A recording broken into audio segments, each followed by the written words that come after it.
Ang pagbili ng isang sasakyan na malapit ng maglaho ay parang pagsubok na makipagkaibigan sa isang libing. Tensyonal ang kapaligiran at ang nagbebenta ay aalis bago mo pa masabi ang salitang garantiya. Sa taong 2026, ang mga tatak ay tahimik na nag-aalis ng mga modelo habang ang mga dealer ay sinusubukang i-dispatch sa ang natitirang inventaryo. Ngayon ay ibubunyag namin ang 12 sasakyan na hinatulan na ng kamatayan. Manatili hanggang sa pwesto bilang isa dahil ito ang modelo na nangakong mapapabago sa mundo at nagtapos bilang isang makasaysayang kabiguan. Magsimula tayo. Sasakyan bilang 12, Ford Escape. Nagsisimula tayo sa isang kaso na walang nakitang darating dahil kung titingnan mo ang mga benta ay tila isa itong malusog na modelo, ang Ford Escape. Ang SUV na ito ay hindi namatay dahil sa kawalan ng benta. Sa katunayan, yan ang detalye na pinakanakakailang. Ang Escape ay kabilang sa 30 pinakamabentang sasakyan sa Estados Unidos na humihigit sa 100 at 40,000 unit taon-taon. Sa anumang normal na lohika, ang isang modelong tulad nito ay hindi pinapakialaman, ngunit nagpasya ang Ford na patayin pa rin ito. Matapos ang 23 taon ng produksyon, inanunsyo ng tatak na Amerikano na ang Escape ay hindi na magpapatuloy. Walang bagong henerasyon, walang muling disenyo, walang direktang susunod. Ang modelo ay lalabas na lamang sa katalogo at ang tanging natitira na lang ngayon ay ubusin ng inventaryo. Ang tunay na dahilan ay hindi ang kompetisyon, hindi ang teknolohiya, kundi ang kakayahang kumita. Ang Ford ay nasa gitna ng pandaigdigang restrukturalisasyon. Nagpasya ang tatak na hindi na nito gusto ang mga tradisyonal na compact SUV na may mababang margin. Ang bago nilang focus ay ang mga matitipid na dekuryenteng sasakyan na binuo mula sa simula sa mga bagong platform. At ang Escape, kahit na mabenta, ay hindi nag-iiwan ng sapat na pera bawat unit. Mahalagang intindihin ito. Kapag ang isang tatak ay nag-alis ng isang modelo na mabenta, nangangahulugan ito na hindi na mahalaga sa kanila ang kasalukuyang kliyente, kundi ang planong pinansyal sa hinaharap. Ang SUV na ito ay nakikipagkumpetensya sa isa sa pinakamahihirap na bahagi ng merkado, laban sa mga bigatin tulad ng Toyota RAV4 at Honda CR-V. Mga modelong may reputasyon na napakatatag, kaya hindi kailanman nagawang mapatalsik ng Ford. Sa halip na patuloy na mag-invest para mapabuti ang Escape at gawin itong mas kompetitibo, mas pinili nilang umalis sa bahaging yon. At dito dumarating ang problema para sa mamimili. Sa buong taon ng 2026 ay patuloy kang makakakita ng mga bagong Ford Escape sa mga dealer na may mga diskwento, may mga kaakit-akit na rate, may mga nagbebenta na nagsasabi sa iyong ito ay isang malaking pagkakataon. Ngunit ang hindi nila sinasabi sa iyo ay bumibili ka ng isang modelong walang kinabukasan. Ngayon ay maaring hindi mo ito mapansin, ngunit sa loob ng ilang taon ay magsisimula ang mga tunay na epekto. Malakas na pagbaba ng halaga sa muling pagbebenta, mas mababang prayoridad ng tatak para sa mga piyesa, walang mga update at isang modelo na nagpasya na ang Ford nakalimutan. At kapag ang isang tatak ay pinabayaan ng isang sasakyan, ang problema ay hindi agaran, ngunit hindi maiiwasan. Ang may-ari ay laging nagtatapos sa pagbabayad ng presyo. Kaya kung makakita ka ng Ford Escape sa presyong hindi matatanggihan, tandaan, hindi ito isang bargain. Ito ang tahimik na pag-alis ng isang modelong hinatulan na. Sasakyan bilang 11, Nissan Versa. Ngayon ay dadako tayo sa isang kwento na marami ang hindi magugustuhang pakinggan dahil narito ang isa sa mga pinakamabenta at pinakakita sa ating mga kalye, ang Nissan Versa. Kinumpirma na ito ng Nissan sa mga pangunahing merkado tulad ng Estados Unidos. Ang Versa ay darating na sa kanyang katapusan at ang lahat ay nagtuturo na ang 2026 ang magiging huling taon ng produksyon nito sa antas na global. Oo, ang matipid na sedan na sa loob ng maraming taon ay naging ligtas na opsyon para sa libu-libong pamilya ay tinatanggal na sa mapa. Ang dahilan ay hindi iisa. Marami ito at wala ni isa ang mabuti para sa mamimili. Patuloy ang Nissan sa pag-aayos ng mga piyesa upang hindi lumubog. Binabago ang mga estratehiya ng paulit-ulit at sa prosesong iyon ay nagpa siyang isakripisyo ang isa sa kanyang mga pinakasikat na modelo sa Latin America. Ang pandaigdigang merkado ay iniiwan na ang mga matitipid na sedan at ang mga tatak ay hindi na gustong magbenta ng mga sasakyang may mababang margin. Ang pagpapanatili sa Versa sa ibaba ng $20,000 ay naging halos imposible. Bagong mga panuntunan sa kaligtasan, mas maraming obligadong teknolohiya, mas mataas na gasto sa produksyon at mga taripa sa pag-import ang naging dahilan upang ang negosyo ay hindi na maging kumikita para sa Nissan. Kaya naman nagpasya ang tatak na mag-focus sa mga modelong may mas magandang pinansyal na pagganap tulad ng Nissan Sentra at Nissan Kicks na nag-iiwan ng mas maraming pera bawat unit na nabenta at mas akma sa kasalukuyang trend ng mga SUV at crossover. Ang Versa ay isa sa mga huling bagong sedan na talagang mura na mabibili pa sa maraming bansa at iyon ang nagpadating dito na espesyal. Ngunit sa kasalukuyang lohika ng industriya, ang pagiging mura ay hindi na sapat. Ang lahat ay nagpapahiwatig na makakakita tayo ng huling edisyon ng Versa 2026 na tila isang pamamaalam. Pagkatapos nito, itutuon ng Nissan ang mga mapagkukunan sa mga dekuryenteng sasakyan at sa mga modelong mas kumikita. Iniiwan ang sedan na ito na naging susi para sa tatak. Ang kahihinatnan para sa mga may-ari, mas mabilis na pagbaba ng halaga, mas kaunting interes sa merkado ng mga segunda mano, at sa pagtagal ay mas malaking hirap sa paghahanap ng ilang mga piyesa. Hindi ito nangyayari ng magdamag, ngunit nangyayari ito at kapag nangyari ay huli na. Ang Versa ay aalis ng tahimik at iniiwan ang marami na nagtatanong kung magandang ideya ba ang bumili ng sasakyan na ang sariling tatak ay nagpasya ng iwanan. Sasakyan bilang 10, Kia Soul. Ipagpapatuloy natin sa isa pang bida na nabuhay ng halos 2 dekada, ngunit sa wakas ay naubusan na ng oras, ang Kia Soul. Ito ay isa sa mga kasong nakakagulat dahil ang Soul ay hindi isang masamang produkto. Meron itong kontrobersyal na disenyo, oo, ngunit meron din itong base na mga tapat na tagasunod. Sa loob ng maraming taon, ito ay kakaiba, praktikal at madaling makilala. Ang problema ay nagbago ang merkado at nanatili itong pareho. Naabot ng Soul ang pinakamataas na punto nito ilang taon na ang nakalilipas. Ngunit pagkatapos ay biglang bumagsak ang mga benta ng walang babala. Upang magkaroon ka ng ideya, sa Estados Unidos noong nakaraang taon, ay nakabenta lamang ito ng halos sangkatlo ng ibinebenta nito noong 2017. Isang napakalaking pagbagsak. Saan nagkaroon ng pagkakamali? Habang ang merkado ay nagsimulang humingi ng mga SUV na mas versatile, all-wheel drive, mga hybrid na option, at mas malaking kapasidad para sa lahat ng uri ng paggamit, ang Soul ay nanatiling nakatali sa front-wheel drive at sa isang mungkahi na hindi na naging kaakit-akit. Alam ito ng Kia at kaya naman sinimulan nilang patayin ito mula sa loob habang nag-aalok ng mas kumpletong mga alternatibo tulad ng Kia Seltos o Kia Niro.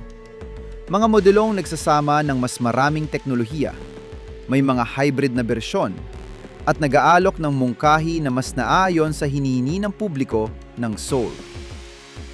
Ang kahihinatnan ay hindi may iwasan. Ilang buwan na ang nakalilipas, opisyal na inanunsyo ng Kia ang pagtatapos ng produksyon ng Soul.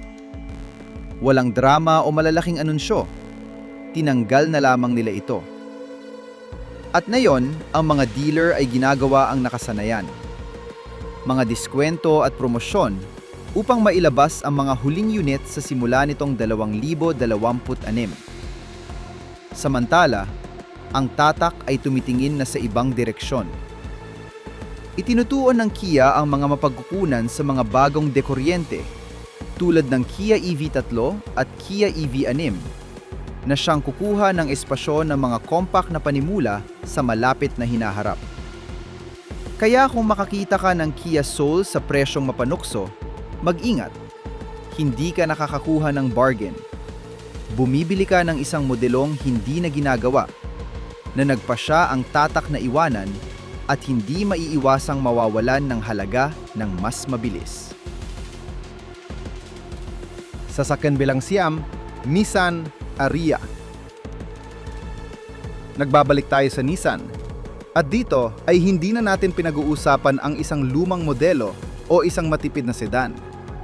Pinag-uusapan natin ang isa sa pinakamalakas na hampas na natanggap ng tatak sa mga nakaraang taon, ang Nissan Ariya. Ang dekuryenteng SUV na ito ay ipinakilala bilang kinabukasan ng Nissan, ang modelo na maglalagay muli sa tatak sa bagong panahon ng kuryente. Maraming disenyo, maraming talumpati, ngunit sa katotohanan ay tumagal lamang ito ng 2 taon bago ibaon ng merkado. Para sa 2026, ang Ariya ay hindi na babalik. Walang bagong henerasyon, walang update, walang pagpapatuloy. Ang mga dealer ngayon ay may iisang misyon, ang idispatcha kahit paano ang libu-libong unit na hindi nabenta. Saan naroon ang problema? Sa ilang aspeto at lahat ay malubha. Una, ang Ariya ay ginagawa sa Japan, na nag-iwan dito na madaling tamaan ng mataas na taripa, kaya naging mas mahal ito kumpara sa mga dekuryenteng katunggali na ginagawa sa lokal o sa mga merkado na may mga bentahe sa buwis.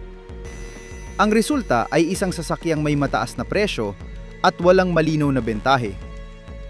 Pangalawa, ang mga benta ay isang sakuna. Noong 2024 ay bahagya lamang itong nakakuha ng humigit kumulang 15,000 unit, isang napakababang bilang para sa isang dekuryenteng SUV na dapat sana ay mangungguna. At kapag tiningnan mo ang technical na datos, mas malaki ang hampas, hindi ito namumukod tangi sa otonomiya, mas mababa ito kaysa sa mga mas murang katunggali. At ang kliyente ng dekuryenteng sasakyan ay hindi nagpapatawad sa ganoon. Ang Estados Unidos, ang susing merkado, ay tinalikuran nito. At kapag ang Estados Unidos ay nagsabing hindi, ang mga tatak ay hindi nakikipagtalo. Ang Nissan ay walang ibang pagpipilian kundi patayin ang proyekto, itigil ang pagkalugi at ilipat ang mga mapagkukunan sa isang bagay na talagang maibebenta. Ganito isinilang ang bagong Nissan Leaf, na ngayon ay muling itatampok bilang isang mas abot-kayang dekuryenteng SUV, na may mas magandang focus sa pagiging maaasahan at presyo. Ang Ariya ay naging sagabal lamang sa estratehiyang iyon. At dito dumarating ang pinakamapanganib para sa mamimili. Walang magiging modelong 2026 ang Ariya, walang pangmatagalang suporta. Ito ay isang sasakyan na isinilang at namatay ng napakabilis. At kapag ang isang tatak ay pinapatay ang isang modelo ng ganoon kaaga, ang halaga ay bumabagsak ng walang preno. Sasakyan bilang 8, Chevrolet Malibu. Ang Chevrolet Malibu ay isang iconic na medyanong sedan na may higit sa 50 taon ng kasaysayan na biglang nagtatapos. Inanunsyo ng General Motors ang tiyak na pagtigil nito noong 2024 at ang 2026 ang magiging taon ng kabuuang likidasyon ng mga inventaryo. Ang dahilan ay malinaw. Tinalikuran na ng merkado ng Estados Unidos ang mga medyanong sedan ng tuluyan. Ang mga mamimili ay malawakang lumipat sa mga SUV at crossover. Iniwan ng Malibu na nagbebenta lamang ng maliit na bahagi ng ibinebenta nito nung nakaraang dekada. Nagpasya ang GM na ang pag-invest sa pag-update ng Malibu ay walang saysay sa panangalapi, kung ang mga mapagkukunang yon ay maaring mapunta sa mga dekuryenteng sasakyan at SUV na talagang gustong bilhin ng mga tao. Ang planta na gumagawa ng Malibu ay kasalukuyang binabago upang gumawa ng Bolt EV at iba pang mga dekuryenteng sasakyan ng tatak. Ang loob ng Malibu ay maayos naman, ngunit ang teknolohiya ay lipas na kumpara sa modernong kompetisyon. Ang 4 na silindrong turbo na makina ay sapat naman, ngunit hindi ka pa napanabik. At ang kompetisyon mula sa Honda Accord at Toyota Camry ay laging mas mahusay sa pagiging maasahan at pagpapanatili ng halaga. Ang problema para sa mga mamimili ay ang mga dealer ay nag-aalok ng malalaking diskwento upang maubos ang inventaryo. Mukhang isang pagkakataon ito, ngunit isa itong bitag ng depresyasyon. Ang halaga sa muling pagbebenta ay babagsak ng husto kapag naubos na ang inventaryo at ma-realize ng lahat na walang kinabukasan para sa modelong ito. Ang mga piyesa sa kalaunan ay magiging mas mahirap makuha habang binabawasan ng GM ang suporta. Kung kailangan mo ng isang medyanong sedan, mas mabuting bumili ng isang gamit ng Honda Accord o Toyota Camry na nagpapanatili ng halaga nito ng mas mahusay at may siguradong kinabukasan. Sasakyan bilang pito. Dodge Charger at Challenger. Ang mga icon ng American muscle ay sabay na namamatay. Ang mga Dodge Charger at Challenger, kasama ang kanilang mga makinang V8 Hemi, ay umuungal sa huling pagkakataon. Kinumpirma ng Stellantis na ang mga kasalukuyang henerasyon ay magtatapos sa 2024. Sa buong 2026 ay patuloy na magkakaroon ng mga bagong unit sa inventaryo. Ngunit ang mga ito na ang huling makikita nating may ganitong maluwalhating makinang de gasolina. Ang dahilan ay ang mga regulasyon sa emisyon at ekonomiya ng gasolina na paigsi ng paigsi. Ang malalaking makinang V8 ay hindi nakasya sa regulatoryong kinabukasan na dumarating. Ang Stellantis ay nangako ng mga dekuryenteng bersyon ng mga modelong ito, ngunit hindi na ito magiging katulad ng dati. Ang mga dekuryenteng Charger at Challenger ay mawawalan ng kaluluwa na nagpadating sa kanila na espesyal. Ang malalim na ugom ng V8 na nagpapakatal sa lupa. Ang mga tagahanga ay galit na galit, ngunit ang industriya ay hindi umaatras. Ang mga kasalukuyang bersyon na may makinang V8 ay kinabibilangan ng mga hayop na tulad ng Hellcat, Red Eye at Demon na may mga kalokohang lakas na umaabot hanggang 800 kabayo o higit pa. Ang konsumo ng gasolina ay parehong kalokohan, sa pagitan ng 12 at 15 milya bawat galon sa lungsod. Ang mga hayop na ito ay wala na talagang lugar sa modernong merkado na nakapokus sa kausayan. Para sa mga kolektor, ang mga sasakyang ito sa kalaunan ay tataas ang halaga bilang mga classic, lalo na ang mga bersyong may mataas na lakas. Ngunit para sa karaniwang mamimili, sila ay isang napakasamang investment. Ang mga gastos sa gasolina, insurance at maintenance ay napakataas, at ang depresyasyon ay agaran paglabas ng dealer. Kung makakita ka ng mga mapanuksong diskwento sa 2026, tandaan na ang suporta ng pabrika para sa mga modelong ito ay matatapos na sa lalong madaling panahon at maiiwan kang mag-isa kasama ang isang makinang uhaw sa gasolina na lalong magiging mahirap at mahal na alagaan. Sasakyan bilang 6, Volkswagen Passat. Ang Volkswagen Passat ay isang medyanong sedan na European na may mahabang kasaysayan sa Estados Unidos na darating nga sa kanyang katapusan. Kinumpirma ng Volkswagen ang pagtigil para sa merkado ng Estados Unidos noon pa. Ang huling modelo ng taon ay 2022, ngunit ang inventaryo ay nanatili hanggang 2026 sa ilang mga dealer. Ang Europa ay patuloy na gumagawa ng Passat, ngunit ito ay isang bersyong ganap na magkaiba na hindi aangkatin sa Amerika. Ang dahilan ng pag-alis ay simple. Gumuho ang mga benta at tinanggihan ng merkado ng Estados Unidos ang mga sedan ng Volkswagen. Mas pinipili ng mga mamimili ang Atlas at ang Tiguan kaysa sa Passat. Ang kalidad ng pagkakagawa ay mabuti, ngunit hindi katangi-tangi. Ang loob ay malawak, ngunit ang mga materyales ay mas mababa kaysa sa kompetisyong Hapones. Ang 4 na silindrong turbo na makina ay sapat naman.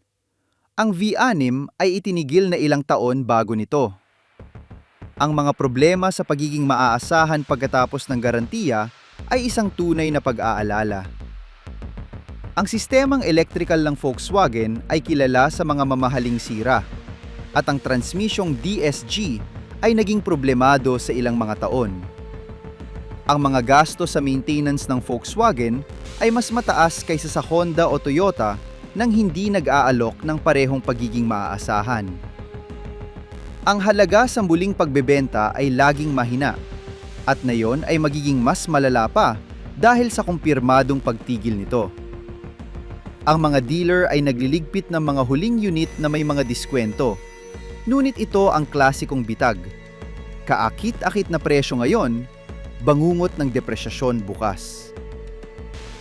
Kung kailangan mo ng isang sedan na Aleman, mas mabuting bumili ng isang bagong Jetta na mayroon pang kinabukasan o isang gamit ng Passat na may pinalawig na garantiya kung talagang gusto mo ito. Sasakyan bilang 5. Buick Regal. Ang Buick Regal ay isang premium na sedan na hindi kailanman nakahanap ng lugar sa merkado. Inanunsyo ng General Motors ang pagtatapos ng produksyon ilang taon nang nakadilipas, at ang 2026 ang magmamarka sa kumpletong paglaho ng natitirang inventaryo. Ang Regal ay ang pagtatangka ng Buick na makipagkumpetensya sa mga sedan na European na nag-aalok ng mga bersyong tradisyonal na sedan at sportback na isang luxury hatchback. Mayroon pa ng ang bersyong Tour X Wagon na may all-wheel drive para sa mga naghahanap ng versatility.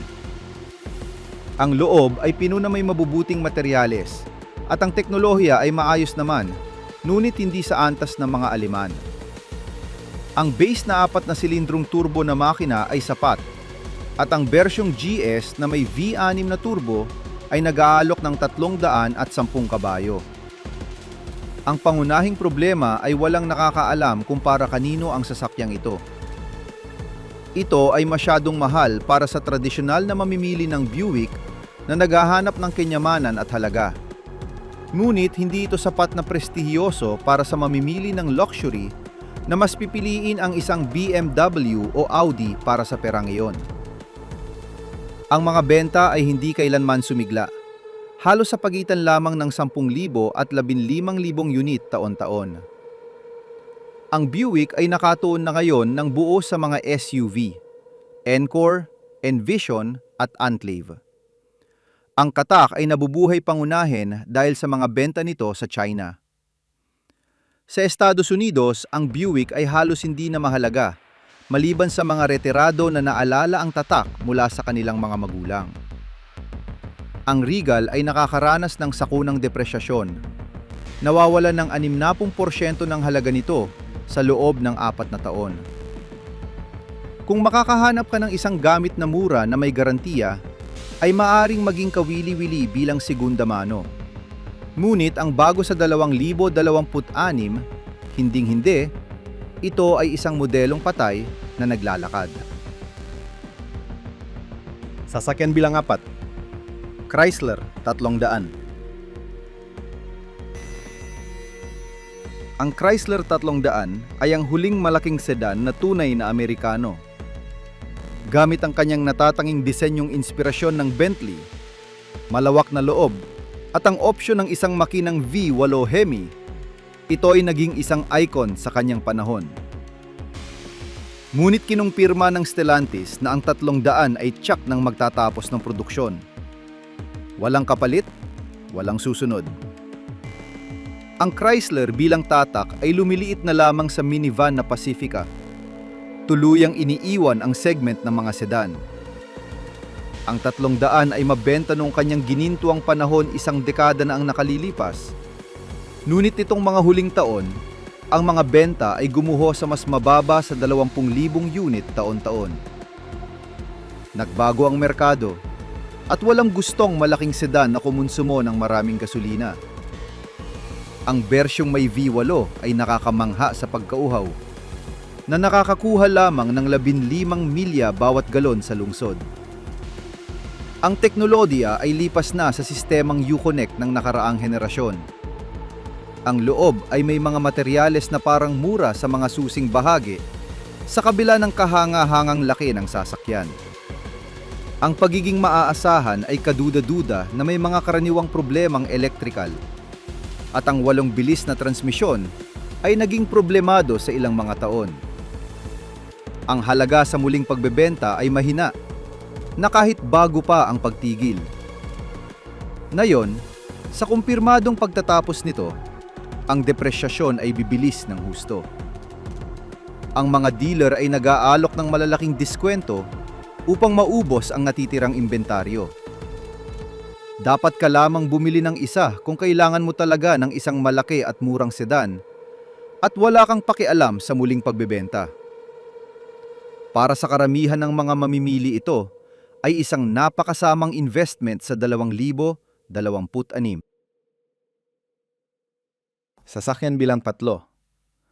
Acura ILX.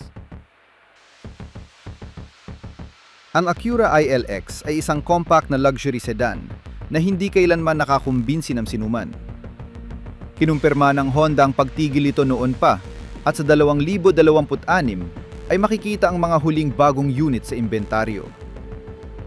Ang ILX ay ang pagtatangka ng Acura na lumikha ng isang abot-kayang entry-level sedan, ngunit nabigo ito sa halos lahat ng aspeto.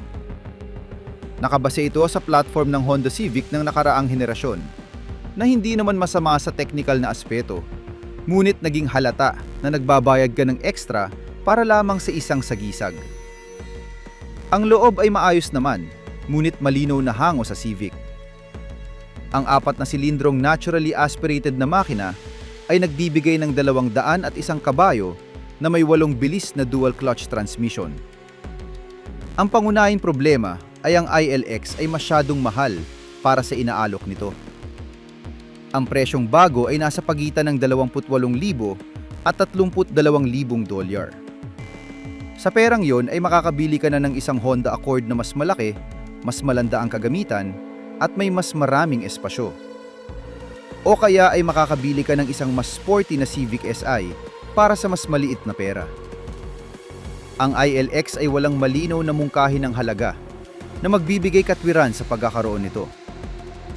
Ang teknolohiya ay laging huli ng isang henerasyon kumpara sa kompetisyon, at ang infotainment system ay nakakadismaya gamitin.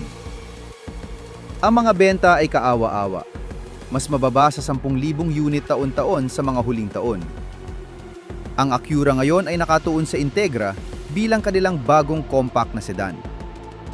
Ang Integra ay karaniwang kung ano ang dapat na naging ILX mula pa sa simula. Ang ILX ay nakakaranas ng mabilis na depresyasyon, nawawala ng 50% ng halaga nito sa loob ng 4 na taon.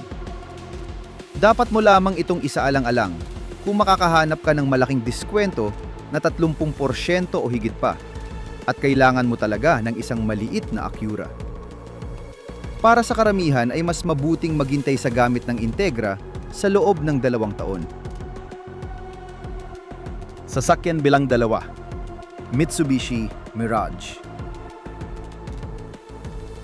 Ang Mitsubishi Mirage ang pinakamurang sasakyan na mabibili mong bago sa Estados Unidos, at ngayon ay namamatay na ito.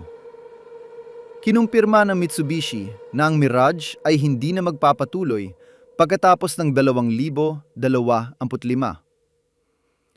Ang 2026 ang magiging taon ng likidasyon ng natitirang inventaryo.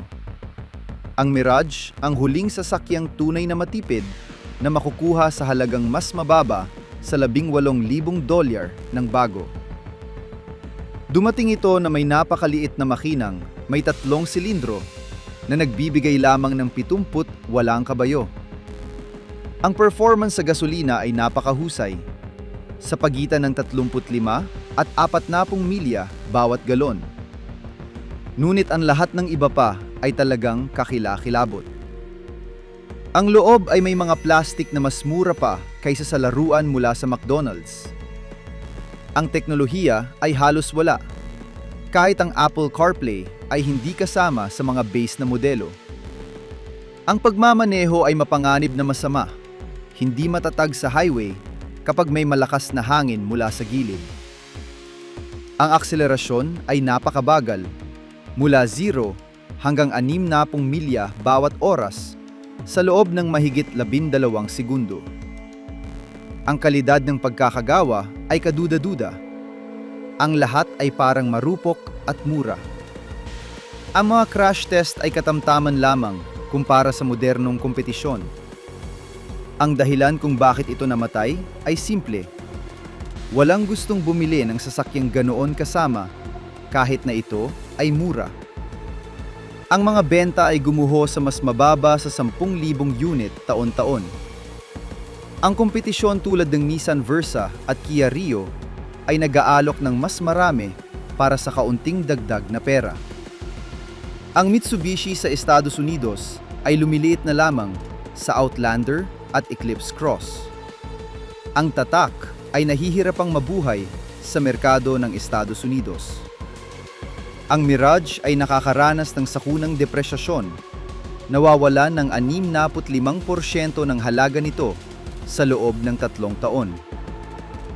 Ang tanging balidong dahilan para bilhin ito ay kung kailangan mo ng pansamantalang murang sasakyang pwedeng itapon. Para sa anumang ibang layunin, ito ay isang napakasamang pagpipilian kahit na may diskwento. Sasakyan bilang isa. Toyota Yaris. At dumating na tayo sa pinakasensitibong kaso sa lahat, ang Toyota Yaris. Isa sa mga pinakaabot kaya at minamahal na modelo ng higanteng Hapones. Kaunti lamang ang nakakaalam nito, ngunit ang Yaris ay wala na.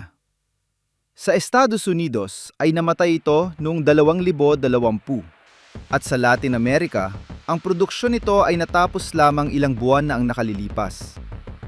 Ang dahilan ay hindi isang mechanical na sira o masamang reputasyon. Ito ay isang bagay na mas simple at mas matindi.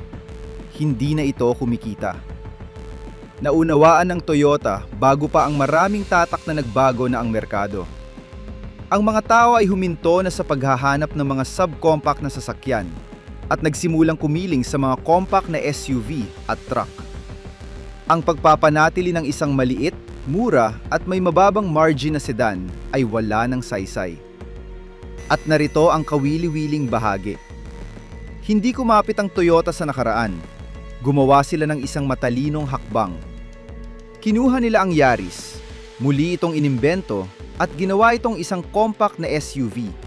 Moderno at higit sa lahat ay hybrid. Ang Toyota Yaris Cross. Yan nga ang modelo na ipinasisya ng Toyota na isulong. Ngayon ay direktang nakikipagkumpetensya ito sa Nissan Kicks at Honda HR-V at ginagawa nito ng mahusay ang trabaho. Ito ay mas mataas, mas praktikal, mas mahusay at naaayon sa hinihingi ng merkado. Ngunit narito ang susing punto na marami ang hindi nakakaalam. Ang Yaris sedan ay hindi na ginagawa. Walang bagong henerasyon, walang pagbabago, walang kinabukasan. Kaya naman, kung may mag-alok sa iyo ngayon ng isa sa mga Yaris na ito sa magandang presyo, isipin mo ng 2 beses. Hindi ito isang pagkakataon. Ito ay may isang taong sinusubukang makaalis sa tamang oras mula sa isang modelong naiwan na ng panahon. At kapag ang isang sasakyan ay itinidil na ang paggawa, dumarating ang mabilis na depresyasyon. Mas kaunting interes sa muling pagbebenta at sa paglipas ng mga taon, ang mga piyesa ay nagiging mas mahirap at mas mahal. Ginawa na ng Toyota ang kanilang desisyon. Ang landas ngayon ay ang Yaris Cross, hindi ang sedan. Kaya kung nag-iisip kang bumili, huwag tumingin sa likuran. Huwag bumili ng sasakyan na wala na para sa tatak. Ngayon ay alam mo na. Ito ang 12 modelo na naglalaho na. Ang mga namamatay ng tahimik. Ang pagbili sa kanila ngayon ay maari maging isang napakamahal na pagkakamali. Ang karaniwang pattern ay malinaw. Iniiwan na ng mga tatak ang mga sedan pabor sa mga SUV at dekuryenteng sasakyan. Ang kakayahang kumita bawat unit ay mas mahalaga kaysa sa katapatan ng kliyente. Kapag itinigil ng isang tatak ang isang modelo, ang mga epekto ay hindi agaran, ngunit hindi maiiwasan. Mabilis na depresyasyon, bawas na suporta, at sa kalaunan ay kakulangan sa mga piyesa. Ang mga mapanuksong diskwento na makikita mo sa 2026 ay isang bitag, hindi isang pagkakataon. Bumibili ka ng isang modelong walang kinabukasan na napagpasyahan na ng tatak na kalimutan. Ang pinakamagandang estratehiya ay iwasan ng tuluyan ang mga modelong ito. Kung kailangan mo talaga ng isa, hintayin mong mangyari ang depresyasyon at bilhin ito ng gamit na may kasamang garantiya. Mayroon laging mas magandang alternatibo. Toyota, Honda, Mazda na may mga kasalukuyang modelo na may siguradong kinabukasan. Ang huling tanong ay, sulit ba ang diskwento na 5 hanggang $8,000 kung mawawalan ka naman ng 15,000 hanggang 20,000 sa sobrang depresyasyon? Ang sagot ay hindi para sa 99% ng mga mamimili. Ang mga kolektor lamang o ang mga napaka-espespikong kaso ang compact magsaalang-alang sa mga modelong ito. Para sa karaniwang mamimili, ang pinakamabuti ay lumayo at pumili ng isang modelong may siguradong kinabukasan.